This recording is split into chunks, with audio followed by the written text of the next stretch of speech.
Tampang pelaku pembunuhan nenek 60 tahun di Pekanbaru terekam CCTV. Pelaku secara kejam membunuh korban menggunakan sebatang kayu. Video rekaman CCTV detik-detik pembunuhan di Maris Isnisitio, 60, viral di media sosial. Dia menjadi korban pembunuhan di rumahnya sendiri, Jalan Kurnia 2, Kelurahan Limbungan Baru, Kecamatan Rumbai pada Rabu, 29 April 2026. Dalam rekaman CCTV tampak ada dua orang wanita dan pria. Awalnya dua wanita berbincang dengan korban yang sedang duduk. Kemudian tiba-tiba datang pria membawa sebatang kayu langsung menghantam ke bagian kepala korban berulang kali. Kanit Reskrim Polsek Rumai Pesisir Ibtu Dodi Vivino mengatakan pelaku yang datang sebanyak 4 orang.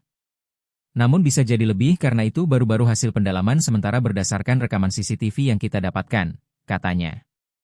Setelah menghabisi nyawa korban, pelaku sempat mendekat ke arah kamera CCTV. Tampangnya pun terekam jelas. Ia kemudian merusak kamera menggunakan kayu.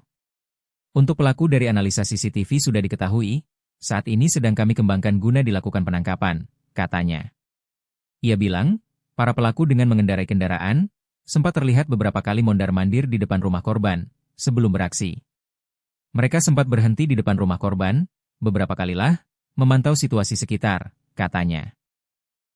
Dodi mengungkap, selain menganiaya korban hingga tewas, pelaku juga membawa kabur sejumlah barang berharga. Ada beberapa barang yang hilang, di antaranya perhiasan, uang tunai dan handphone, kata Dodi. Jasad korban pertama kali ditemukan suami, Salmon Meha, 66. Saat itu, Salmon mengajak istrinya, Dimaris, untuk keluar rumah mengurus pajak kendaraan. Namun, korban memilih tetap tinggal di rumah. Sekitar pukul 11 WIB, Salmon kembali ke rumah dan mendapati pintu dalam keadaan terbuka. Merasa curiga, ia langsung masuk dan menuju kamar. Di sana, kondisi sudah berantakan.